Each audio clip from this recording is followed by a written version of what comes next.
The Batfoot Podcast is starting in 3, 2, 1. Welcome in, everyone, to a special episode of the Batfoot Podcast. Damian and Matt here with you today. We're going to be talking about the breaking news that we've had over the past 24 hours or so. So about 7 o'clock Pacific time last night, 10 Eastern time, we had the breaking news that Kyle Tucker has joined the Los Angeles Dodgers on a 4-year, $240 million deal. Then we had the two moves today of Bo Bichette joining the New York Mets on a 3-year, $126 million deal. And then JT Realmuto returning to the Phillies on a 3-year, $45 million deal. So we'll hit on those three moves here in this episode, then push off everything else so far to Monday's full episode. Maybe even some more thoughts of these over there. But let's start with the big one, Matt. Let's start with Kyle Tucker joining the Dodgers on a 4-year, $240 million deal. Setting the stage of what the kind of Kyle Tucker market had kind of developed into, right? We knew basically it was the Blue Jays, the Mets, and the Dodgers. Those three teams seemed like the three teams that were left in the race. It was known that the Blue Jays were the lone long-term offer, somewhere in the 8 to 10 year range. I think their final offer, what I think Rosenthal was saying, was somewhere in the 10 years, over 300-ish million. I don't remember the exact terms. Then we had the Mets offer, which was being leaked out as around 4 years and around $50-ish million. We didn't know what the Dodgers offer actually was until he signed. Basically, it was considered that he was under, or they were under both of the Mets and the Blue Jays in that, only on the short-term high AAV deal. So you get the breaking news tweet from Jeff Passan, hey, he's joining the Dodgers. Then we follow it up by Robert Murray hitting the 4 years, $240 million deal, has opt-outs after year 2 and after year 3. So it's a guaranteed 2 years, $120 million deal, basically. I think there's $30 million worth of deferrals, $64 million signing bonus. So $57 million present day value for Kyle Tucker here to the Dodgers. First off, what was your thoughts when you saw $240 million on 4 years? Well, I mean, it's quite obvious that the Dodgers can just outspend everybody right now. And it didn't surprise me. When I saw that he signed with the Dodgers, it didn't surprise me that he was getting that kind of money. It seems like over the last couple of years, if the Dodgers have wanted somebody, it didn't matter what the other bidding was, and they would just go way above the other bidding for the most part, and do what would be considered a quote unquote overpay for a guy just because they can eat the money if it's bad. So the Dodgers, obviously, I'm not going to say I called it, but I called it. The Dodgers getting Kyle Tucker, and David did too, I think. So, but I mean, anytime there's a big free agent out there, the Dodgers are going to sign it. That's just the way it is right now. Yeah, I in our projections, none of us predicted that his market would basically collapse to this level, right? Which is why I didn't predict, even as a Dodger fan, I didn't predict, hey, Kyle Tucker's going to go to the Dodgers, because I wasn't expecting the market to basically collapse. I was expecting, hey, he's just going to get the long-term deal, which you would expect. And the Dodgers weren't going to give that out very clearly here as we got this deal. The Mets offer, I think, ended up coming in 4 years, $220 million, so about $5 million less per year. I think kind of the same structure, option after year 2. Yeah. So anyways, you saw the 240. Now let's go. We'll get back to the money side here in a minute, but Kyle Tucker to the Dodgers, this fit, right? Because I'm going to try and not have my bias too much in here, because I think I do think it's a great fit wise, because it moves Teoscar back to left field, really opens up that outfield to be your best defensively. Teoscar was pretty bad in right field. But what are your thoughts about the fit? I mean, I think it's a good fit. The thing about Kyle Tucker is he's one of those players that, even though I don't know that he's an absolute, complete, and total superstar, but he's one of those players you can drop him on any team and he's a good fit. I mean, he's a good player. So he's remarkably consistent. He's put up 4 to 5 WAR every single year for the last 4 years. And then if he had that 1 year that was really injury shortened, where he was on fire and would have put up a lot more than that if he played more than like 75 games or whatever it was. 78. 78 games. So, I mean, I've said at the beginning of the offseason, one of the weaknesses for the Dodgers was they really need to figure out a left field option, and this is that guy. So that's big for them. I mean, I think it's a good fit. I'll touch on one thing that David will be on the show Monday night, and he'll probably touch on a lot more because I'm not. I don't know. I haven't followed Kyle Tucker on a day-to-day basis before. But what David has kind of hinted at times is that like he's not somebody who's going to come in and like be the superstar for a team when it comes to the clubhouse. Like he's not going to carry the clubhouse. He's not going to be that voice and leader in the clubhouse. And there's a lot of he's just kind of there. Like he shows up, does his job, then he's not really a vocal big time leader. And maybe and I'm going to say this name, but don't think that don't take this that I'm thinking that he's going to end up like this, but Anthony where he just is. It's not really his. He's just not a big vocal leader that just eats up all every day. Like it's one of those types of things.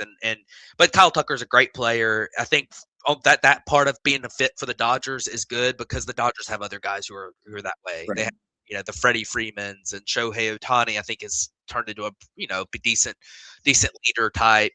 Mookie Betts, obviously. Some of their pitchers as well. Like Blake Snell's always been a pretty vocal guy. Yeah.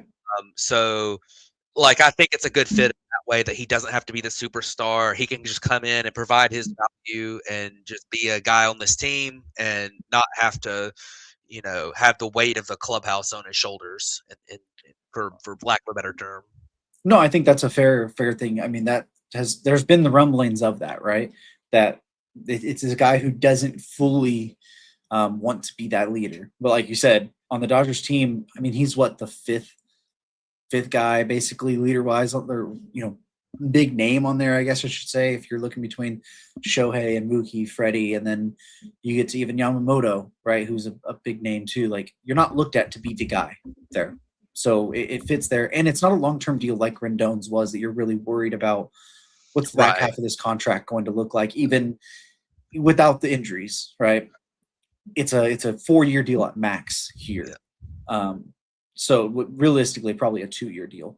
So that is interesting. Now, I do want to talk about the money side a little bit more because it is basically a 2-year, $120 million.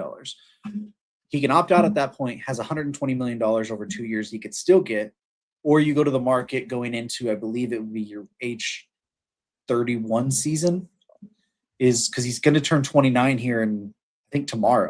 Actually, he turns 29. So he'll pay his age 29, age 30 season going into age 31. He would basically need to reach $120 million on a new deal to beat that with no qualifying offer. With the way the market looks now, I would assume that when he gets there, right? I mean, you're talking about a 6-year, 150-ish million even to beat that. Would you just stay on the 2-year extra deal? I would just stay on the 2 years. I mean, it would take like a 6-year, 250 or something, 200 or something that would maybe make that worthwhile. But I mean, I think what happens is Kyle Tucker plays out this 4-year deal. I mean, even in 3 years, like getting $60 million a year is going to be difficult on any kind of deal, like long-term, short-term, whatever. And like he might get like at age 32, 31, 32, 33, he might get like 30 million a year. And there's no way that the AAV difference is too big. I think he stays with the Dodgers for this contract. Now that being said, if he comes out and puts up 8 WAR back-to-back years, that changes things. But if he kind of does what I expect him to, be a 4 to 5 win player, be a really solid, depth piece in this lineup, which is kind of crazy to call him a depth piece, but I mean, I think it would be, I think that's what he will do is stay there, and they might even do something where they kind of renegotiate his contract there. Yeah, very good. That wouldn't surprise me. So yeah, I mean, I realistically could see him hitting 5th in the lineup, which is kind of crazy to say on an everyday basis, but it's kind of where this team is at right now. So I don't think he hits 5th. I think I mean, I don't know how they'll structure like what their strategy of structuring their lineup is going to look like. I'm just saying, like, I think I think he'll be like their third best hitter. No. I mean, at third best, yes, but I think he'll be in the 5 hole because they like to do their whole left, right and thing. yeah. And you do Shohei, Mookie, Freddie, Will Smith, then Tucker. Yeah. Basically, is my assumption because they've kept the top 3 of Shohei, Mookie, Freddie pretty consistently. Yeah. And then you want Smith to be 4 just to break kind of that up there. Yeah, break the lefties. Yeah. Yeah, and then you got Teoscar and Muncy under that, but here nor there. Anyways, all right, we'll talk more about Kyle Tucker on Monday to get more of David's thoughts and stuff. Let's transition over to Bo Bichette now, because Bo Bichette is very interesting. It was thought that Kyle Tucker was going to go to the Mets for a big majority of the last few days, right? Then just ask Steve Cohen. Yeah, Steve Cohen putting out let me know when you see the smoke. Then trying to like say that it was a Pope, like obviously it's a Pope joke, but then goes back out there and like tries to double down on it. Lord. Regardless. So it had also been thought about that Bo Bichette and the Phillies had a very big deal in the works. So Bob Nightingale today basically said that the Phillies had agreed to pay Bo Bichette 7 years, $200 million last night, around the time that Tucker had signed with the Dodgers or agreed to deal with the Dodgers. Seemed like Bo was all intent on going to Philadelphia. Then the Mets swoop in on a 3-year, $126 million, $42 million per year, and agree to a deal with Bo Bichette there for him to go play third base in that new made infield. The Mets, we knew they needed a bat. It seemed like it was going to be an outfield bat between either Bellinger or Tucker. Ends up being Bo Bichette. So what do you think about how the fit there really is too, and the deal in general? Yeah, I mean I think the fit is fine. With the Phillies, I think Mets. The Mets. Well, I mean, I don't know. The thing about the Mets is that they're kind of it's hard to say a player fits there right now because it seems like every time a player goes there, they're not as good as they were before, except for Juan Soto, who's about the same. Like it seems like players go there and they fall off or they whatever. And there's a weird clubhouse. There's been a weird clubhouse dynamic there the last few years too. And I mean, we saw the collapse they had this year, and their fan base is just so miserable. I mean, they are the most they'll come out. I mean, it's almost like Philly. I mean, Philly's kind of the same way when they're not good, but Philly's been good. And when Philly's good, their fan base is very supportive. The Mets fans, it's kind of like the whole place is like a, woe is me mentality. And I think that, I don't know how they'll react. Like Bo Bichette is a terrible defensive player. I don't know how they're going to react to Bo Bichette when he starts making errors. And I know he's not going to be playing short, but I don't think playing third. I think playing third, the only thing that helps is just like he probably doesn't have quite as many opportunities up the middle to make an error. Like he's going to make mistakes. I think he's a bad defensive player. There's no range really to third base either. That's right, but I don't know. Is range really his problem? Because it seems to me like his range is okay. No, his range was pretty bad. Was it really bad this year? Yes. Okay, yeah, it was. His outs above average rating was bad, but his arm's not very good for third base. That's the one thing I didn't like either. I thought he should play second, but maybe throw him at second. But then again, range at second is you got Simeon, and range at second is more important than like his arm's better than his range, I guess, a little bit. But the thing with Bo Bichette, this is what scares me about Bo Bichette, and I think with it being a short-term deal, it's probably better for the Mets. But the problem with Bo Bichette is that this is a player who has a very low bat speed, is in the 12th percentile for bat speed, and he chases an absolute ton. Yeah. And his quality of contact has been good enough to be able to support that line. But as he continues to age, like we don't know how he's going to age because he's not old right now. He's going to be 28 this year, but it's like, I mean, go back and look at 2024. And I know he spent a lot of time injured in 2024. It was basically a Yeah. half a season, but his quality of contact was not quite as good as it was this year, and he was atrocious at the plate because he doesn't do a lot of the things that typically are consistent long term stuff, like not like walking a lot, take good plate discipline, not chasing. He doesn't strike out a ton, but a lot of it's just hand-eye coordination. Makes a lot of contact on pitches outside the zone. So, and he's not going to hit for a ton of power. He hit 18 home runs this year. He hit 20 in 2023. So Bo Bichette's really a really, really good contact hitter at the moment who can hit for a little bit of, who has, decent power But, I mean, and I think he'll do well there. He'll probably do fine, but there's a lot of risk to the Bo Bichette profile. And I think that paying him what is it going to be, 42 million a year? I mean, that is a huge AAV for him. Like, I know it's a short-term deal, but I mean, he was going to accept 7 for 200, right? Yeah. So that would be like less than 30. Yeah. I mean, so I don't know. This feels a little bit to me like the Mets kind of panicked. I think it's a little bit of panic, and I think it's a little bit of like, well, we already had this money that we were going to spend anyways.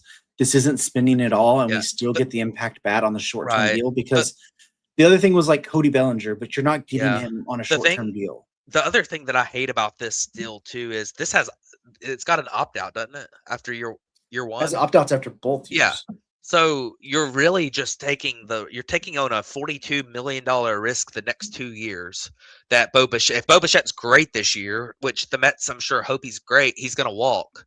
But the downside of Bo Bichette is he doesn't have a good year. He plays like he did in 2024. And he was injured in 2023 for a while. He's injured in 2025 for a while. The downside is he gets banged up again, or he's not the same player he was last year, and he goes, and then he is owed $42 million to not do anything for 2 more years. I think you're a little too low on Bo Bichette.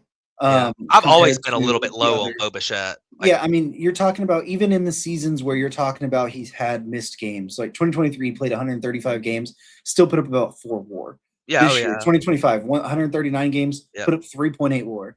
Like, he had the one bad season in 2024 where he played 81 games and had 0.3 WAR. Other than that, he's been above a 120 WRC plus bat with close to 4 to 5 WAR in each of those 4 full seasons that he's played over 130 games. I think you're a little bit low on him. I think he is a pretty safe option as far as you kind of know what you're going to get most likely, right? If you look out of 4 out of the last 5 years, you're getting close to a 4+ win player outside of one really down year. You're getting a guy who's going to have 120 WRC plus, right? Now, is it worth $42 million? No. Is Kyle Tucker worth $60 million a year? No. Right? Does it make sense the Mets did this deal while also paying the qualifying offer, giving up an option after year 1? No. That was a big thing I was worried about in the Tucker deal when that came out. What is, you're going to have an opt-out after year 1 like Alex Bregman did, and you're stuck losing the draft picks again? No, after year 2. Now, it's very smart by Bichette and Kyle Tucker's both of their deals too, because they can avoid having to worry about the lockout next year. Yeah, they'll also be young when they hit, well, at least definitely in Bo Bichette's case. But in Kyle Tucker's, like if Bo Bichette opts out after this year, then he'll be 28 years old or 29 years old. He'll get a chance to have a big contract without that qualifying offer attached. Right. And Kyle Tucker, maybe to a little bit of a lesser extent, because he'll be like 31 when he can opt out, but he won't have a qualifying offer attached either if he does. So right. Yeah. But again, like they get to both if they want to, they potentially can miss, or I mean, Tucker for sure will miss the lockout because he's locked in. Yeah. Yeah. Bichette can miss the lockout if he wants to and just come back for $42 million per year. Yeah. So I mean, we're gonna look at this and say, are these guys worth it? Yeah. No. Is it a little bit of is it overpay? Yeah. Both of these deals are technically overpays. I mean, all 3 of the deals we're probably going to talk about are maybe overpays, or I don't know Yeah. how you want to talk about Realmuto, but I mean, hey, it seems like this is going to be a new trend. Like, you're always going to have 1 to 2 guys per offseason look for these pillow type deals. Yeah. It seems like at this point, because we've had it consistently for the last few years. Yeah. Let me clarify one thing on my stance here on Bichette. Yeah. In that when I say I don't know that this is going to be great for the Mets, I don't mean to diminish the stats he's put up in his career so far. Yeah. I think he's put up great stats in his career at the plate. I mean, he's had a 120 to 140 WRC plus every year except for 2024 when he was injured a lot. Yeah. Like, he has been very consistent. My concern is just with the overall profile. It's kind of one of those things where every year he has a good year, and I'm like, I can't believe he's still doing it. Can't believe he's still getting away with it. And like, so some guys just outplay their metrics. And you're right. And I think that if he puts up the 4 WAR, I think the Mets will be very happy they signed him. Yeah, absolutely. I'm just I'm just a little bit, I don't know, like I'm hesitant because I think he's played his best baseball already. Like, I don't know that this is a guy like that's gonna just continue to play this elite or very good level of baseball, because especially once you start moving him off a shortstop and putting him at third base, like the fact that he's a 130 WRC plus guy playing shortstop is crazy. But if you move him to third base, now he's a above average bat at third base. Like, it's not the same level of like being like 60%, like 60 points above average at shortstop, where your average shortstop might be like a 90 WRC plus or something, be 40 points above that. Like, it's more of like 15 points or to 20 points above the average defense or average bat at third base. So that value is diminished by moving to third base, even if he probably will play a little bit better defensively there, because as you mentioned, the range. But it's I think that's something worth monitoring is how is his defense there? Because if he does take a little bit of a step or be the defensive player, a better defensive player than he has been at short, you can, even if he, for the profile, takes a step back offensively for the third base position, which I think it's just kind of okay at this point. I mean, he's going to be a 20 to 30 homer bat anyways. He's going to hit you close to 280 to 300. I mean, he really has only hit under 290, the 1 year in 2024. So yeah, I'm going to give him a little bit of leeway on that spot at least. So it's going to be interesting to see how it turns out though, and see what type of defense he plays there, and if he's able to stay healthy and continue beating the peripheral metrics that we see so far. All right, so let's jump to the Philadelphia Phillies now, where we thought Bo Bichette was going, and that their pivot basically was just turning around and re-signing JT Realmuto to a 3-year, $45 million deal. There is incentives in that deal. I haven't seen exactly what they were, but it can reach up to $60 million over 3 years. So $15 million could reach up to $20 million per year, basically, via some incentives. But when this move dropped, and I put it in the chat, we had a little bit of talk because me and you both had the same contract, same everything. We had him going to the Phillies. We had him going for 2 years. We had him going for $15 million a year. So we had him for $30 million. I was like, okay, so I got about that 1 extra year, which is apparently what he had been waiting on, right? The 3rd year from the Phillies and around that mark. But the level of player that JT Realmuto has been, over the last 3 years, basically, he's about a 2 WAR player now. His offensive profile has went to a 101 WRC plus, 107, and then 94 this year. He's going to be entering his age 35 season. He'll turn 35 March 18th. So this is basically through age 38 for him. And he's going to have to basically stick at catcher because they have Bryce at first now. So it's a little bit of a risk here, I think, for sure. I think this is about the market value for what we're talking about for the catching market a little bit. And especially him being a clubhouse leader there. But I mean, it always felt inevitable that JT was going to go back to the Phillies, right? Oh yeah, for sure. When it comes to the money thing, I was surprised he got a 3rd year. My thought was maybe 2 years with an opt out. I mean, with a team option. Yeah, For the 3rd year, because that way that adds some value to the Phillies, and he can still get his money. I this deal to me with JT Realmuto, it's fine. He's 35 years old. Or I guess he's about to be 35 years old. Yeah. He's the thing that concerns me about JT Realmuto is the StatCast numbers really dropped off with his metrics with his counting stats last year. Like he had his worst offensive season of his entire career last year, and the StatCast numbers backed that up and said he is not as good as he has been. There's an awful lot of blue on that StatCast page right now. Yeah. So, I guess one good thing about Realmuto is that he still got the athleticism. I think like his sprint speed was still really good, especially for a catcher. His caught stealing rate, his pop time was incredible. He was still throwing guys out on the base paths. The framing was awful last year, and so was his blocking at the plate. Those were both really bad last year, and I see why the Phillies bring him back. But when you look at the catcher market over the past few years, catchers are not getting paid like other positions right now, and 35-year-old catchers who are coming off of their worst season of their career at the plate, starting to struggle with some aspects of their defense, although some aspects are still really good. Like I wouldn't pay them at the top of that market. I mean, you're talking about guys like Will Smith is getting not as much money as JT Realmuto is getting. Will Smith's really good. I think he's getting 14. Yeah. I mean, he signed a long-term deal. It's a long-term deal, but to me, you're risking yourself in him falling off pretty quickly here. 35-year-old catchers who are showing signs of decline are not the safest of profiles, and $15 million is not like crazy money, especially for a place like Philly, but like it is real money. I mean, that could keep them from signing another reliever or something. And I don't know that they had too many good catcher options, and that probably played a part in this.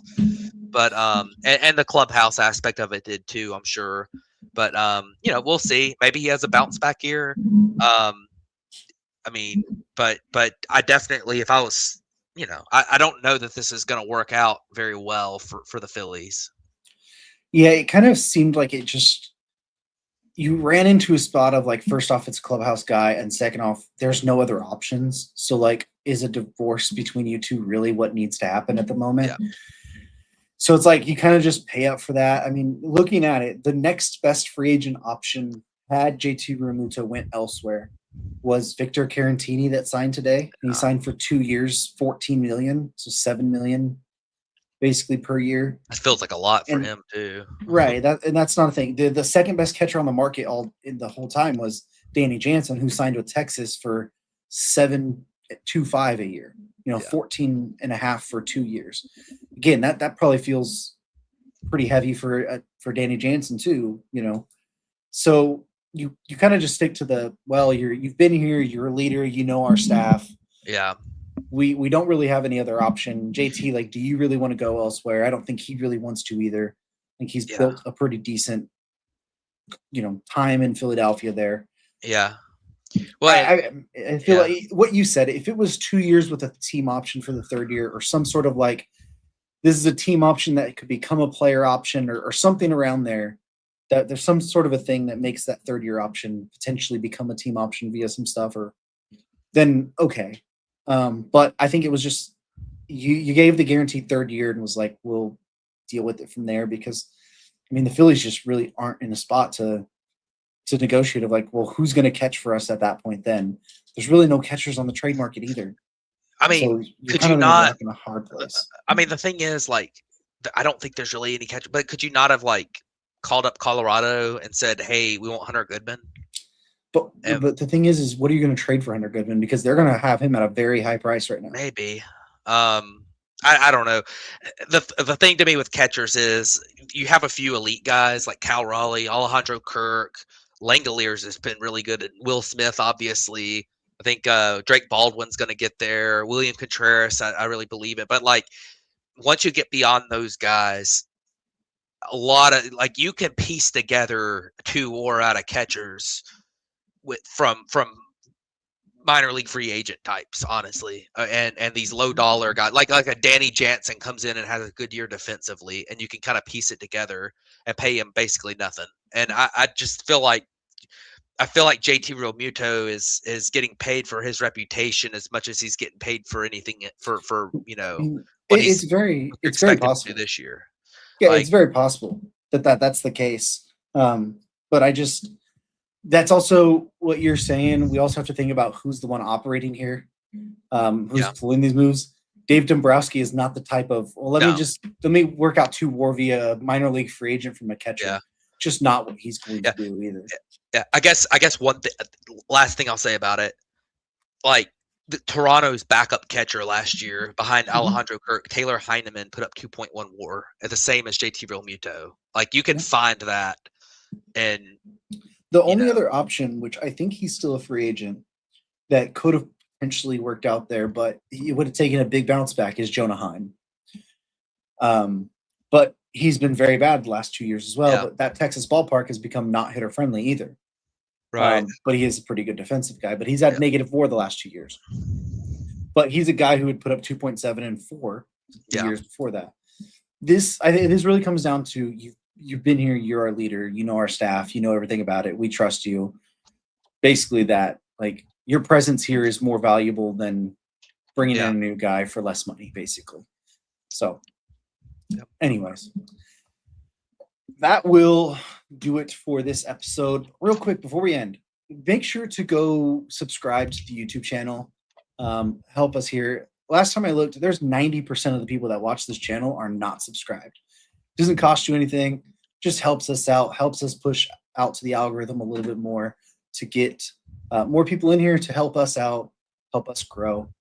So we can make a little bit of a bigger presence here and try to bring you guys more content for just for fun. I mean, we just do this on the side and we want to make this enjoyable. So we want to build a community here. So go drop a subscribe there. Let us know what you think of Kyle Tucker, Bo Bichette, JT Realmuto's deals, and how much you probably hate the Dodgers and know that the season's over after this anyway. So thank you guys for tuning in, and we will catch you guys back on Monday with a full podcast episode.